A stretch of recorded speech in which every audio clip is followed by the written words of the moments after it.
Bonjour et bienvenue dans ce webinar que nous allons présenter avec Jean Marvieille ici présent. Le sujet est la gestion de projets en production et donc l'automatisation, la transmission d'informations efficaces.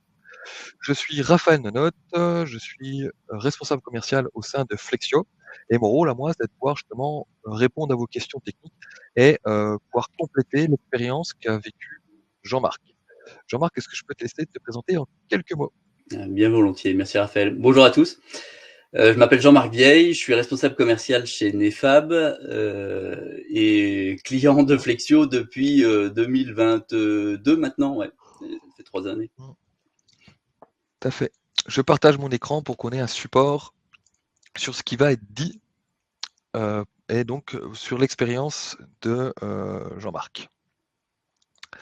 Alors, tout d'abord, Jean-Marc, je te laisse présenter rapidement Nefab.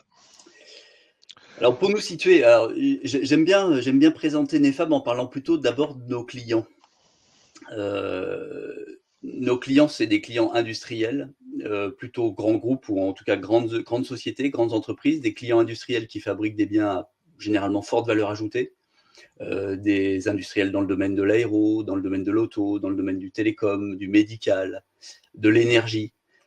Et donc des industriels qui ont besoin de transporter leurs produits vers leurs clients, ou dans certains cas même des biens que eux achètent et qu'ils ont besoin de faire transporter entre leurs sous-traitants, leurs prestataires et puis leurs usines de fabrication. Et donc, ils ont besoin de les acheminer, ils ont donc besoin d'emballages adaptés à ces transports. Et ces solutions d'emballage, pour assurer cette logistique de biens à forte valeur ajoutée, elle est souvent complexe. Ce sont souvent des emballages qui sont très techniques, qui ont besoin d'une grande personnalisation, d'adaptation pour assurer la protection des produits eux-mêmes, mais aussi une adaptation en termes de mode de transport, en termes de protection sur les produits dans la durée, en termes d'adaptabilité pour les phases de conditionnement, de déconditionnement. Il y a un certain nombre de phases très complexes dans l'ensemble de la supply chain. Et notre métier, chez Nefab, c'est de travailler sur une optimisation des concepts d'emballage ou des services d'emballage adaptés ou de la gestion en fait de l'ensemble de cette supply chain de conditionnement en fonction des besoins fonctionnels des clients, de leurs spécificités dans les typologies de produits, les fragilités des produits, la complexité de leur supply chain, et donc d'élaborer des solutions techniques sur les emballages eux-mêmes ou sur les services logistiques à apporter en complément pour aider à fluidifier, à améliorer au maximum ces étapes dans cette supply chain, tant sur les aspects de coût, parce que c'est le point important, à différents leviers, sur le coût des emballages eux-mêmes, le coût des transports, le coût des temps de conditionnement ou de déconditionnement par la suite, mais aussi sur les impacts CO2, puisqu'on monitore pour nos clients dans les approches et puis les différentes alternatives de solutions d'emballage qu'on leur propose. On a des outils de calcul qui permettent également de définir quel est l'impact CO2 de leur situation en place et puis de l'impact CO2 que seront ou sera là où les solutions d'emballage logistique qu'on va leur proposer. Donc notre métier, il tourne autour de l'ensemble de cette compréhension des besoins fonctionnels, la conception, la production de ces solutions d'emballage, la mise à disposition,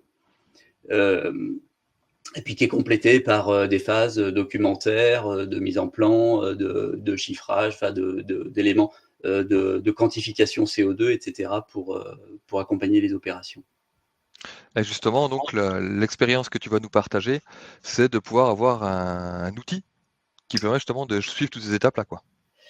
Oui, alors, l'expression du besoin à l'origine pour nous dans ce cadre-là, ça a été de se dire enfin, au niveau des équipes commerciales et techniques, comment on en venait à avoir un besoin de standardisation de la gestion de ces informations, puisqu'en fait toute cette collecte d'informations auprès de nos clients sur le recensement des besoins, la compréhension des besoins fonctionnels, la compréhension des flux, la compréhension de l'ensemble de ce qui va élaborer le cahier des charges fonctionnelles. C'était fait avec beaucoup d'empirisme d'un côté, mais aussi de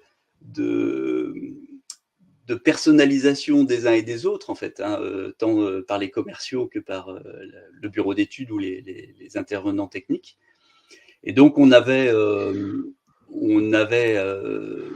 une masse de tuyaux de communication ou Bah d'échanges. justement, on va y Ouais, revenir après si tu veux, je t'ai peut-être posé la question à peine trop ouais, tôt. Je vais ouais, montrer une slide qui explique ça. ouais, Je parfait. vais présenter du coup Flexio juste avant. Donc Flexio, nous, on fournit une plateforme no-code qui permet à chacun de créer ses propres applications métiers. Et ça très rapidement, en quelques heures, quelques jours, suivant la complexité de l'application. Vous avez un petit exemple à droite, mais Jean-Marc vous montrera directement ce que ça donne chez eux sur un exemple test qu'on a créé ensemble. Et tout ça, en fait, avec une boîte à outils dite no-code, donc sans écrire une seule ligne de code, est donc disponible à des gens du métier, sans être informaticien, comme les Jean-Marc d'ailleurs, et son équipe. Mm. Et justement, si je reviens un petit peu sur ce qu'on va voir, on a commencé un petit peu avec le contexte, j'ai peut-être posé la question à peine trop tôt, où on va justement donner le contexte de l'application qui a été créée avec Jean-Marc, avec son expérience, où il a fait du développement spécifique, puis après, il a testé Flexio et la méthode qui est basée sur une méthode agile avec notre outil no code. Ensuite, les méthodologies mises en place pour arriver à un résultat et pour avoir les bonnes pratiques. Ensuite, on montrera ce que ça donne dans l'outil et on fera un récap sur les bénéfices. Donc, je reviens sur le contexte. Donc, pardon, je te redonne la main, Jean-Marc, la parole plutôt, sur le problématique initiale, où justement là, on a fait un petit schéma sur les différents intervenants. Je te laisse commenter ça. Ouais, alors c'est tout à fait ça. On avait historiquement donc la synthèse des informations recueillies sur le terrain par nos équipes commerciales, en vue de remonter ça au bureau d'études pour lancer la définition technique des solutions à apporter. Elle était faite par chacun et remontée ou diffusée alors par email, par tableau Excel, par fichier qui pouvait être transmis par les clients. Enfin, on avait plein de canaux de communication un peu différents.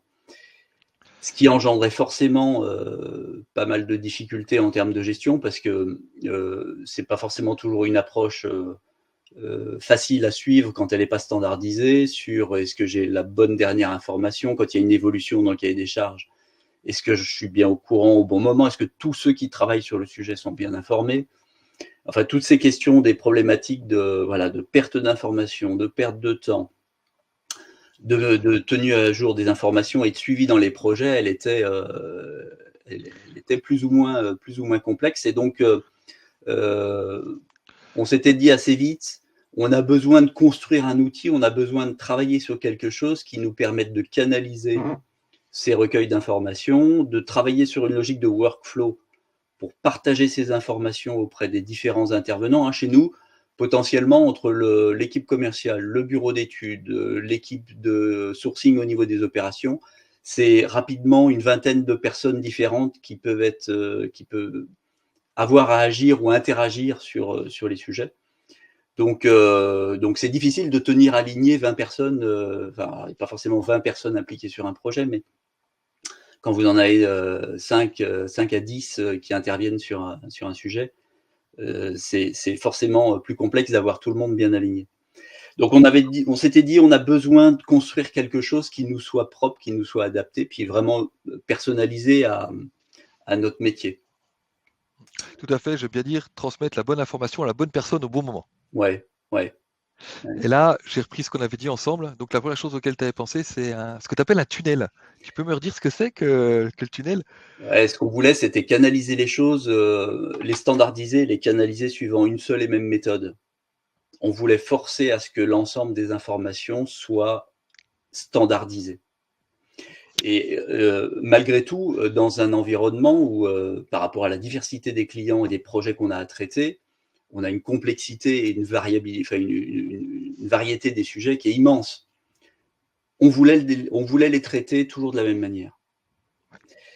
Donc passer dans cette logique de tunnel. En effet, on voulait que les données soient centralisées pour qu'à tout moment dans le projet, on puisse les retrouver à un seul et même endroit, et donc de s'assurer qu'on ait toujours des données à jour au bon endroit, les données du projet. L'automatisation, c'était en effet de pouvoir se dire que dans la transmission des tâches qu'ont effectuées les uns et les autres sur l'accompagnement du projet, que chacun soit automatiquement informé de l'action qu'il est apportée dans le projet et qu'il n'ait pas besoin d'aller courir après cette information, mais qu'on ait la notification pour dire maintenant c'est ton tour, à toi de jouer. Ouais.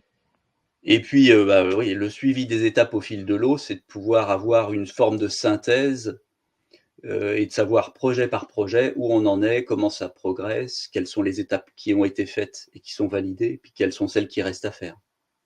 Et ça, c'était notre expression du besoin, implication de toutes les parties prenantes. Voilà. On était parti vraiment de cette réflexion-là avec Patrick Bergeret, notre responsable du bureau d'études, et puis notre DG, Benoît Déterré. L'idée était vraiment d'essayer de se construire un outil qui réponde à ça. Oui, tout à fait. Et donc là, il y a eu 2 étapes dans la méthodologie, dans la mise en place. Et justement, ton expérience pour moi est très intéressante puisque ce que tu connaissais à l'époque, sans connaître en fait la méthode, on va dire Flexio ou de l'outil no-code, bah, qu'est-ce que tu as à ta disposition? C'est ce qu'on appelle une SS2I, une ESN ou en tout cas du développement spécifique. Et là, bah, je te laisse parler de ton expérience avec les étapes. Oui, alors je vais transposer en fait ce qui a été fait. Je l'ai pas vécu directement parce que sur cette étape-là, j'étais pas complètement partie prenante, ce qu'on a réalisé au sein de Nefab, c'est que dans un premier temps, cette expression de besoin là, telle qu'on l'avait un peu synthétisée en amont, on a essayé de la partager à une entreprise informatique pour dire voilà ce qu'on voudrait faire. Et puis il y a eu des échanges, il y a eu un travail de consolidation sous la forme d'un cahier des charges pour dire est-ce que vous seriez en mesure de nous fabriquer un outil qui réponde à tout ça? Chose qui a été faite. On a donc payé un développement spécifique, dédié, personnalisé à ce qu'on avait écrit en termes de cahier des charges. Et donc le développement a eu lieu. On a mis en route cette plateforme et puis on l'a testé avec l'équipe commerciale en disant bon ben voilà l'outil en vue de répondre à ce qu'on avait vu en termes d'expression de besoin avant. Voilà l'outil, mettons-le en route et puis on a lancé ça sur les premiers projets clients qui arrivaient en se disant bon compilation des informations, des données, etc. Et puis après quelques mois d'essai, tant d'un point de vue commercial que d'un point de vue équipe bureau d'études, on avait forcément des modifications qui étaient nécessaires, en disant tel champ ou tels éléments d'information, il n'est pas assez précis, il n'est pas assez cadré, ou au contraire, là, c'est trop pointu et on n'en a pas besoin. Enfin, on avait besoin de faire, de modifier la plateforme. Et pour avoir ces modifications, naturellement, on est revenu auprès de l'entreprise qui avait bossé sur le sujet en disant voilà tout ce qu'on voudrait faire bouger. Il a fallu réécrire assez précisément ce qu'on voulait faire changer. Et ça a donné lieu à un nouveau devis qui était à peu près du même acabit que le devis initial, enfin que ce qu'on avait payé initialement pour le lancement de la plateforme.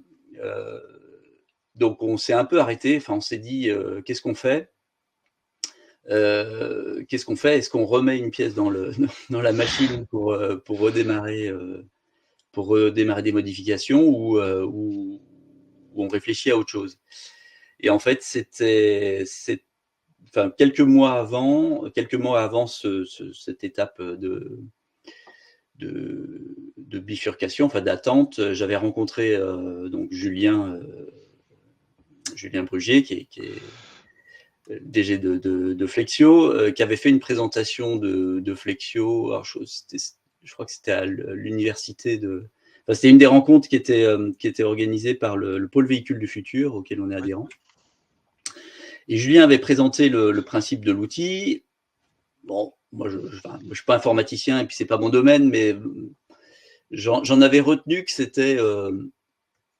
J'en avais retenu que l'idée, c'était de pouvoir prendre la main sur des outils IT quand on a besoin de les personnaliser. Et en tout cas, de gagner, enfin, d'avoir une autonomie sur le sujet. Et en fait, j'ai relié les points par rapport à ce qu'on discutait en interne avec les équipes en se disant, tiens, là, on a besoin de repartir vers une phase d'adaptation. mais on n'a pas la main dessus et on a besoin de repayer notre bureau d'études informatique. Là où, de ce que j'avais compris de Flexio, si tu as des modifications, tu les fais toi-même. Et c'est là où on a repris contact avec Flexio, on a discuté du sujet, et plutôt que de remettre une pièce dans la machine sur la plateforme qu'on avait déjà créée, on a dit on l'abandonne, on casse le truc et on repart à zéro avec Flexio.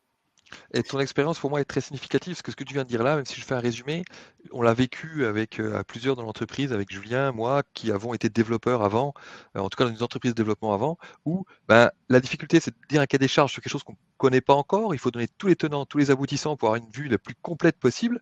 Et en fait, quand on est livré, ben, ah, mais c'est pas exactement comme ça. Et on prend 10 mois de délai entre ce qu'on a vu, ben, les besoins ont changé. Ah, c'est pas exactement comme ça, pardon, que je l'imaginais. C'est pas évident d'exprimer ce qu'on veut alors qu'on n'a pas encore de base de test et d'amélioration. Ouais, Et je c'est trouve que super difficile parce qu'on part d'une feuille blanche et puis on a, enfin, même ne serait-ce que sur des choses toutes bêtes, mais la mise en page, le parcours de la Mmh, manière avec laquelle on veut renseigner les choses, c'est des choses sur lesquelles à l'avance on peut difficilement se projeter. tout à fait. Et Et je reviens sur l'adoption, ce que nous a dit, c'est que la difficulté aussi, c'est d'impliquer les équipes terrain alors que tu fais que du papier et que de la théorie, ouais, et que tout d'un coup, tu as un outil qui est tout fait en disant voilà, testez tout d'un coup mmh, et dites tout ce que vous en pensez. ouais, ouais, Et là, justement, on va le mettre en parallèle avec ce que tu as vécu avec Flexio, où on est basé sur une méthode dite agile. Alors, c'est pas la méthode agile spécifiquement en informatique, mais en tout cas, les basiques sont les mêmes. Et donc, pour un utilisateur Flexio, comment ça se passe? Alors, je ne sais pas si je te laisse parler ou si je prends la main. ah bah, je peux raconter Ah comment bah, ça s'est vas-y. passé. Concrètement, enfin, dans la prise de contact avec Julien, on a réexprimé notre envie, enfin notre attente. Julien nous a confirmé le fait que c'était en effet une approche qui était totalement différente, qui nous permettrait en fait d'être formés à l'utilisation de Flexio en vue d'être autonome dans ses modifications. Oui, Euh, Raphaël et Alain, qui est formateur, se sont rendus chez nous sur 2 jours de mémoire. Ouais, c'est ça. ouais, on a passé 2 jours ensemble, où on a fait un mix entre une part d'approche de formation pour que on était chez nous, on était quatre, je crois, de mémoire, on était quatre Oui, à recevoir la formation sur comment utiliser, comment créer nous-mêmes en utilisant le no-code. On a exprimé à la fois nous ce qu'on voulait faire, et puis parallèlement, en fait, c'était notre projet qui nous servait un peu de trame de formation en plus tout à fait. de la trame de formation un peu classique que tu approches, quoi. Mais bon, on a quand même vraiment travaillé sur notre sujet Dès la formation, dès la effectivement, formation. on a pris ce qu'on appelle l'application fil rouge qui, on vous apprend à concevoir cette application ensemble. Et là, je reviens juste sur la définition des objectifs où, au départ, on a dit, OK, il nous faut des projets, et par projet, il faut définir les étapes de qui a fait quelque chose et où on Ouais, en est dans l'avancement. ouais, Et en fait, c'est là qu'on parle d'expression de besoin. On n'a pas dit, tiens, un coup de temps en temps, j'ai ça, ou je vais voir toutes les alertes maintenant. Non, la base, c'est la collecte de données, où on veut aller, de quelles informations on a besoin pour aller là. Et c'est là qu'on a revu en disant, non, mais en fait, il faut un projet avec toutes les données projet, OK, et puis après, dire les étapes qu'il y a, on verra ce qu'on mettra dans les étapes, ou en tout cas, toutes les étapes, on les reverra après, mais il faut lister toutes les étapes, puis qui fait quoi quand, et avoir un suivi pour dire est-ce que c'est à prévoir, est-ce que c'est en cours, est-ce que c'est fait. Et c'est là-dessus qu'on s'est basé sur les premiers jours de formation, je suis d'accord. Et on a créé l'application ensemble là-dessus, et on a tout de suite vu ce que ça donnait en fait. C'est ça qui est intéressant. Et on a mis donc 2 jours à mettre ces bases, mais pour vous donner une idée, suivant la complexité de l'application, on peut mettre entre 1 heure et 5 jours, parce qu'on est capable de faire des choses simples et des choses complexes avec un outil comme Flexio, même si les basiques sont les mêmes. Et là, bah, je te laisse reprendre la main. On a tout de suite testé et commencé à collecter les données. ouais, on l'a même rapidement lancé auprès de l'ensemble de l'équipe après en kick-off, parce que je crois que enfin, c'était le temps d'être en adéquation avec la réunion commerciale qui devait suivre. Enfin, ça s'est lancé très très vite, sachant qu'on avait en fait tout de suite la main pour faire des adaptations de fine-tuning ouais, en toute autonomie, bah, c'est exactement ça. C'est ça, en flux formé. Et c'est comme ça que ça a été adopté en fait assez facilement parce que la moindre remarque légitime des différents utilisateurs en disant moi je voudrais plutôt ceci ou cela, on avait indépendamment, enfin on avait nous de notre côté complètement la possibilité de venir rajouter, enlever, modifier, changer les champs pour que notre trame de fonctionnement elle soit la plus complète possible. Tout à fait, et je pense que là on reparle de l'adoption, cette mise en place progressive, en fait, change tout l'aspect par rapport à l'outil, par rapport aux utilisateurs finaux, puisque on n'impose pas un outil, on a fait un outil simple qui est simple à prendre en main au départ, et après, on écoute ce qu'ils disent, on voit ce qui est intéressant, les priorités changent, et on adapte. Et on fait ce qu'on appelle des itérations, la méthode des petits pas, où on fait des petites marches, mais au moins on est sûr de ce qu'on a, et surtout, on a déjà des données qui sont déjà collectées, et on parle de façon pragmatique, puisque c'est déjà en place, on teste ce que ça donne, on dit ok, il faut aller là. Et je sais qu'on avait imaginé des choses au départ avec tout un tas d'étapes, si je dis pas de bêtises, et après vous avez changé Ouais, d'avis, c'est ouais, bien ça? ouais. On l'a simplifié terriblement, ouais, ouais, ouais, ouais. Est-ce que tu dis là, moi je rencontre très souvent en disant est-ce qu'on peut faire plus simple? Parce qu'on imagine quelque chose, on va dire qui serait l'idéal, mais en fait sur le terrain nous rattrape, et vaut mieux faire plus simple pour que ça soit simple pour les gens de terrain de renseigner qu'on ait une information fiable. Et ça, c'est quelque chose que je vois très très souvent. Ouais. Autre chose là-dessus, on est bon, Jean-Marc? Non, c'est vraiment l'essentiel du Super. contexte et puis de la méthodo, ouais. Et je reviens sur la méthode en général, donc la conception en mode agile, donc la méthode des petits pas, et donc qui permet de faire de l'amélioration continue, puisque à chaque fois qu'on a une remarque, qu'on a une amélioration, quelque chose qui change, ça vit avec votre entreprise, ça vit à votre rythme. Et donc, ce que tu viens de dire là, ça permet de rendre les équipes autonomes, dire qu'on ne dépend pas d'autre chose. Et du coup, les choix, quand c'est vous qui faites, c'est beaucoup plus pragmatique et beaucoup plus simple. On peut dire, oh, si seulement j'avais. Non. Est-ce que c'est un bénéfice? À quoi ça sert? En combien de temps je vais le faire? Et donc, forcément, toujours adapté aux spécificités à votre métier, puisque c'est au plus proche de l'utilisateur. Et comme tu l'as dit, on peut tout de suite tester. C'est-à-dire qu'on a fait les modifs, hop, là, dans les minutes qui suivent, c'est fait, c'est visible. On peut voir ce que ça donne. On peut dire, OK, on va dans le bon sens, on va pas dans le bon sens. Et ça, pour moi, c'est vraiment une grosse, grosse différence et ça change toute l'approche par rapport à un système standard.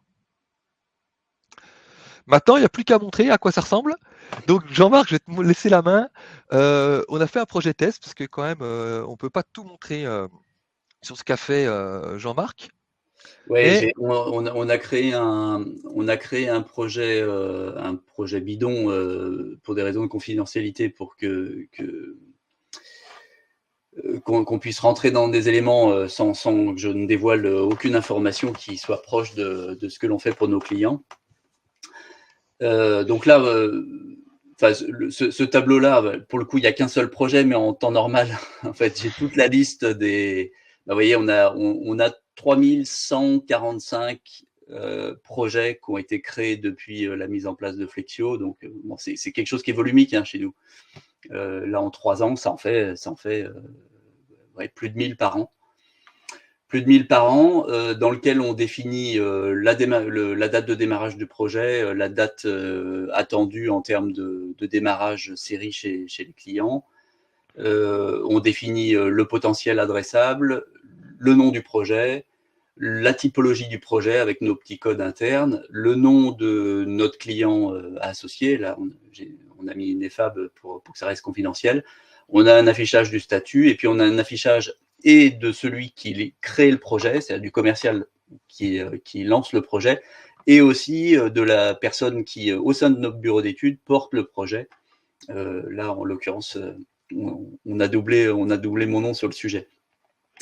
Mais chacun de ces projets, en fait, donc quand on les crée hein, au départ, quand on crée un nouveau je veux projet, dire, peux-tu nous montrer justement un nouveau projet, voir comment tu le crées? Et je précise juste que Jean-Marc est juste sur un navigateur.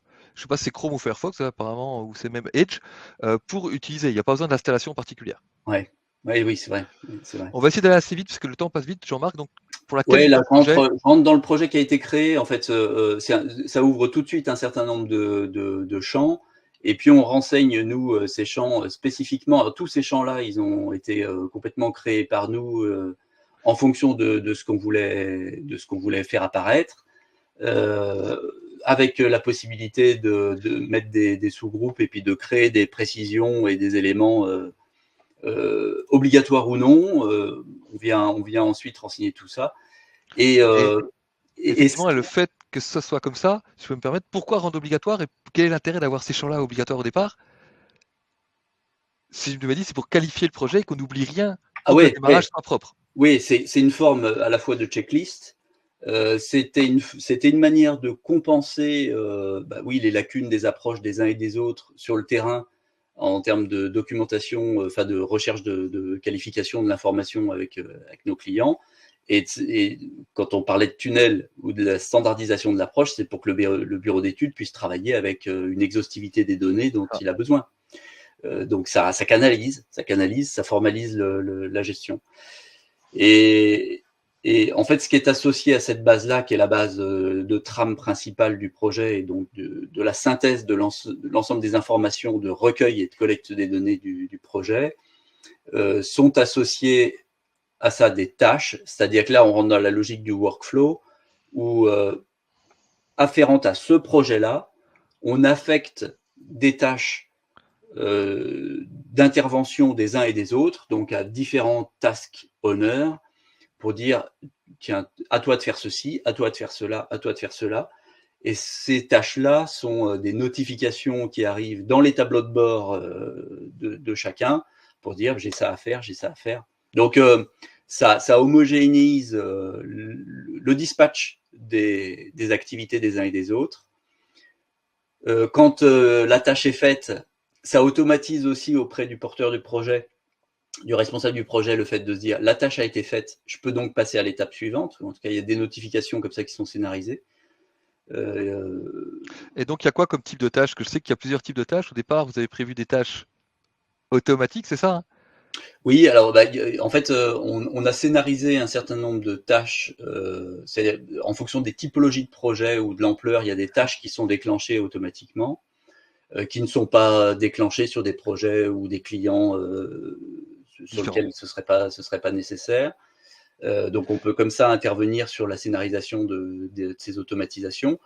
On a des tâches qui sont orientées en fonction des différents métiers, bureau d'études, sourcing, consolidation des données en termes de revue de projet, voilà, chiffrage, la partie cotation auprès des commerciaux.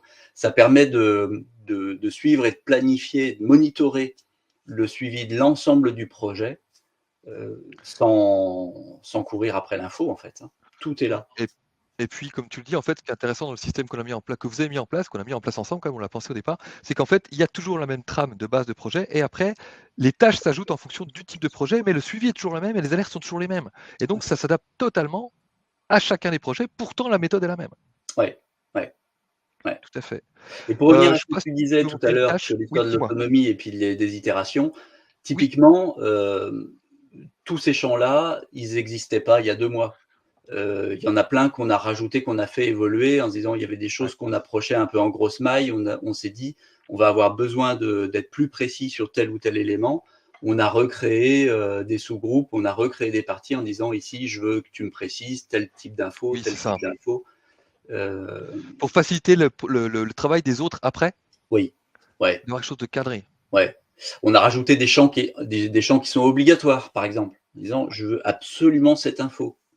Ouais. Et Pour ça, que, c'est difficile de l'imaginer au départ parce que bah, tant que tu l'as pas, tu le sais pas, quoi. ouais, ouais. Mm.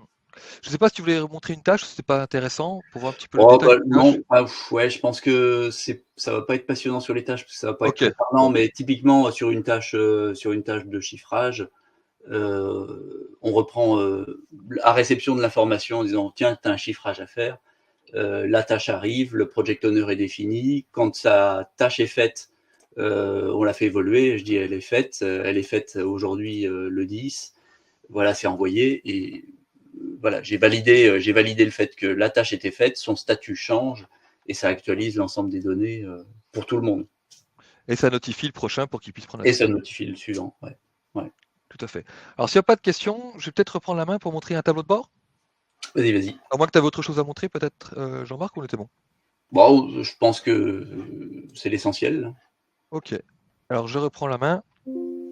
Et donc, on a des tableaux de bord où là, c'était plus difficile de montrer justement des données, on va dire, réelles, puisque forcément, il y a des choses confidentielles. Donc, j'ai flouté un peu une partie des données. Mais je te laisse commenter ce premier tableau de bord qui est une vision globale sur les projets clos.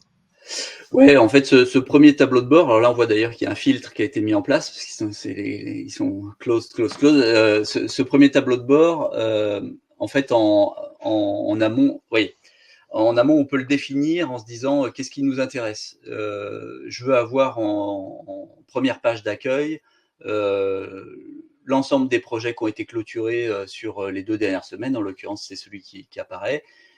Ça donne les noms des clients, les noms des projets, le chiffre d'affaires associé, la supply chain. Enfin, pour nous, c'est les segments ou les types de grands comptes qui sont associés. Donc, ça permet d'avoir une vue qui est très, très exhaustive de l'activité, de faire un monitoring qui s'actualise de lui-même, en fait. Voilà, ça, c'est le premier sujet. Tout à fait. Et le deuxième, voilà, là, tu as des choses en closing avec un top 10. Oui, là, c'était un suivi commercial en se disant quels sont les gros sujets, le top 10 des projets qui sont en cours de closing, chez qui, par quel commercial, chez quel client, pour quel potentiel de chiffre d'affaires, à quelle échéance prévue, etc. Donc, Donc, du c'est pilotage. un pilotage, ouais, c'est un monitoring. Et là, chez vous, vous avez fait le choix d'avoir un pilotage, on va dire, des affichages en tableau parce qu'il y a beaucoup de données, mais on pourra avoir aussi des graphiques, des jauges, des histogrammes, mais On plus l'a automatique sur que ce d'autres sujet. tableaux, là sur la partie par exemple au bureau d'études. Le bureau d'études a mis en place un suivi un peu sous forme de camembert sur on s'est donné pour objectif de répondre sur des projets en moins de 3 jours. C'est-à-dire Ouais. d'apporter des solutions et des concepts en moins de 3 jours, 72 heures. Ouvrez, travaille pas le week-end. Mais et donc ce graphique qui permet au bureau d'études de voir quelle est la part de réussite dans le nombre de projets entre les phases de réception des données complètes et la phase de présentation d'une solution au client. Quels sont les projets qui sont en dessous de ces 3 jours Mm. Oui, ou pour pouvoir les au-dessus. relancer ou pour augmenter. Ouais. En fait, c'est plus une vision de la charge de Ah, ok. l'ensemble du bureau d'études. Ça permet de voir si on arrive à tenir notre objectif de 3 jours et puis corriger le tir. Ça permet en fait de piloter le sujet, de se dire est-ce qu'on a besoin de ressources complémentaires, etc. Mm. Très bien. J'enchaîne ce qui est déjà midi 5. On va voir justement les résultats, les perspectives de ce qui s'est passé. Alors là, je te laisse peut-être reprendre. On a repris ce qu'on avait dit ensemble par rapport aux bénéfices qu'ont cette application, on va dire, no-code, qui permet de créer rapidement quelque chose et d'adapter. Comme tu viens de dire, c'est personnalisable. Ah, je te laisse peut-être les dire, parce qu'autrement, je vais le faire. Ouais, bon, alors personnalisable, individuel et global, je pense que ça c'est vraiment le point fort parce que on avait bien vu qu'avec notre version initiale, c'était nettement moins facile de traiter de traiter les choses par nous-mêmes. La réduction des échanges, l'évolution rapide, alors la réduction des échanges, ça c'était dans notre besoin fonctionnel au départ, que Oui, ce soit avec l'outil Flexio ou avec un autre, l'objectif c'était plus de tout important. centraliser. Donc ça c'est raccord. Ça va de pair avec la réduction des frustrations, l'alignement Oui, des équipes sur l'objectif. Voilà, tout ça c'était la recherche initiale. L'évolution rapide et en toute autonomie, c'est exactement ça. C'est le fait de se dire t'es jamais sûr à l'avance de ce que quand on met le truc, on se dit est-ce que ça va marcher tu ou pas. penses le savoir même. Je suis sûr que tu Ouais, en es ouais, persuadé. on espère. Et on est 5 à discuter du sujet et de se dire tiens, est-ce qu'on fait ça, est-ce qu'on fait ça, est-ce que là on le met en obligatoire, on le met pas en obligatoire. Il y en a toujours un qui va dire moi je veux ça, moi je veux ça. L'intérêt c'est qu'on le fait bouger, enfin on le fait bouger comme on a envie. Ouais, c'est ça. Et Et tout le surtout avec un reste, retour d'expérience des équipes, c'est-à-dire qu'on dit: «Oh, on avait imaginé ça, mais on voit que sur le terrain, ça tient pas». Typiquement, le fait ouais. de pouvoir Mmh. dire: «Il me faut un rappel instantané ou un rappel toutes les semaines ou tous les mois», on peut avoir un avis avant, mais le terrain nous rattrape. Ouais. Ou je me souviens que quand on a créé ensemble les premiers champs, il y en a qu'on n'a jamais, jamais, jamais rempli.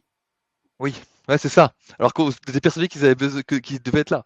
Ouais, au départ, dans le cahier des charges, on s'était dit: «Ah non, non, mais il me faut ça, il me faut ça» et pour finir sur le terrain, on n'a Ouais, jamais eu on n'a jamais eu l'information, ça correspondait pas à quelque chose d'applicable. ouais, Donc au bout d'un moment, autant le virer. ouais, tout à fait. OK, et donc justement, ça fait partie de la responsabilisation des équipes ça, où grâce à ça, en fait, chacun est devant un moteur par rapport à l'applicatif et donc c'est pas un outil justement qu'on impose. Ils font partie de l'évolution et eux, améliorent le process tout seuls, en fait, quelque part. Je je sais pas si ça va vraiment dans ce sens. Enfin, la responsabilisation des équipes, c'est le fait que là, on a vraiment eu un cadre de fonctionnement auprès de chacun qui permet à chacun de savoir exactement Ah, c'est plus dans ce sens-là. dans OK. quel environnement il a travaillé. OK. Les modifications en soi, on en garde, enfin, on est quand même que quelques-uns à avoir la main sur l'outil en termes d'admin pour modifier les choses. Donc, on n'a pas délégué cette partie-là aux équipes. OK. Malgré tout, le cadre d'intervention de chacun maintenant est parfaitement clair, en fait. Oui, c'est plus dans ce sens-là. Au Ouais, moins, on sait qui doit faire quoi quand. ouais. Et quand c'est clair, ben, on peut être responsable de ce qu'on a à faire. Parce que ce qui est Oui, c'est vrai. attendu de nous, quoi. Ouais, Oui, c'est toujours plus simple que s'il y a un flou, ouais. ouais. Et ben, voilà ce que je voulais voir avec vous. On a dépassé un petit peu de 5 minutes le temps imparti. Merci à tous. Si vous avez des questions, n'hésitez pas à les poser. Jean-Marc, si tu as encore alors pardon, Lisa, si tu as des questions, n'hésite pas à intervenir à me les transmettre, pour qu'on puisse y répondre. Et Jean-Marc, je sais pas si tu avais d'autres choses à dire pour cette conclusion, cette fin de présentation?